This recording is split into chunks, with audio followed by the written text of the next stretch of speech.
This is a short video, rather to say thank you for your support and prayers for us. We are more or less safe in Ternopil, although I say more or less because several times during the day we have a air alarm, and we have to stay in a safe place, and it's actually not easy to find in our case because our house is not to protect from missiles and rockets, but we haven't had any bombarding happening in Ternopil yet, so this is for this we praise the Lord.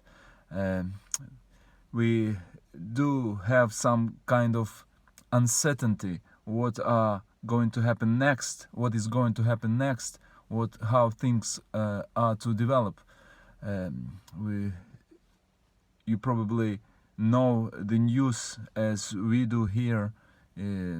Russians are not happy with the war, how Ukrainians are facing it.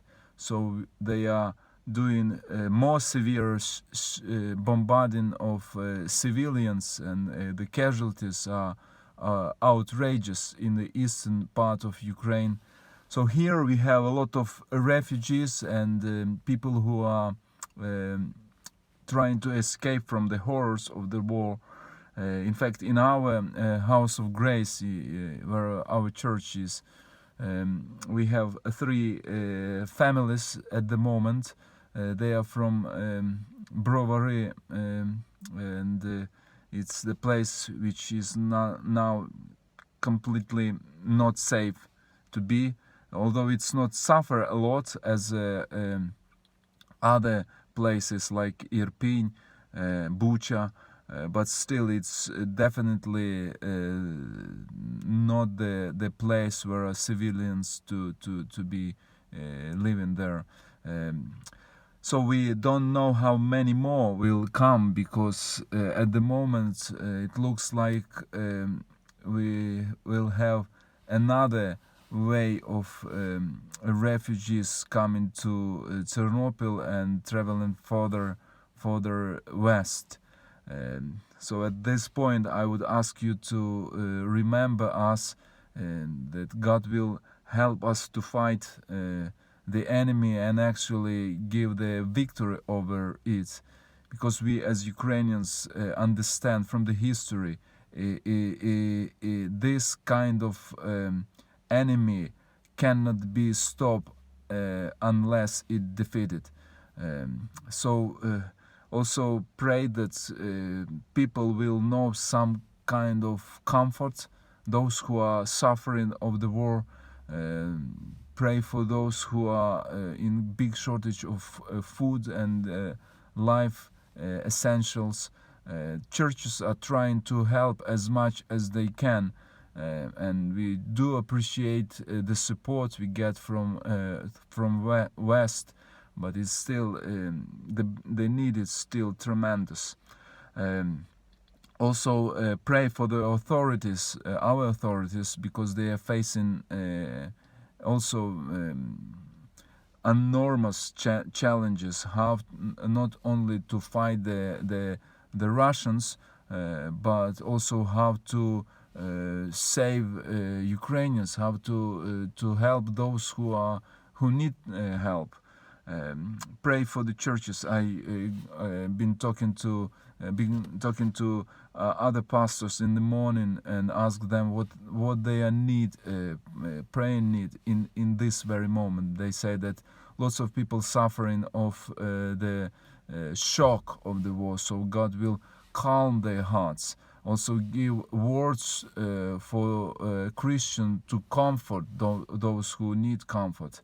And also that the aid we are getting here, that God will give wisdom how to where to give, how to spread it, not only here locally, but also to which places in the east it needs to be given. All these kind of things. And probably the last prayer point from our family. Till now we weren't considering things like temporal moving from the country, but because of the war is getting closer to us, and even yesterday probably you heard in news that city just 160 kilometers from Ternopil was bombarded, and 9 people died in that day, and we have 10 more died of wounds today. So that's give us some kind of concern, and pray that God will lead us in our consideration. What is our next step needs to be made? Should we stay here, or should we consider to move? And if we are to move, to which place in Europe, where to go? Because at the moment we see Poland and Romania is just overwhelmed with the refugees, and in our case it's quite difficult to have Zechariah in ordinary shelter. And so just we are thinking about this, and we are praying that God will help us to understand what our next step needs to be, and how we are to do it. So that's all probably for now. And again, thank you very much for your support, for your concern, for emails and messages. Sorry, I'm not able to reply to all of them right away, but God knows I do read everyone, and some of them even for several times, and we do appreciate your support and standing with us in this hard, even dark times. May God bless you.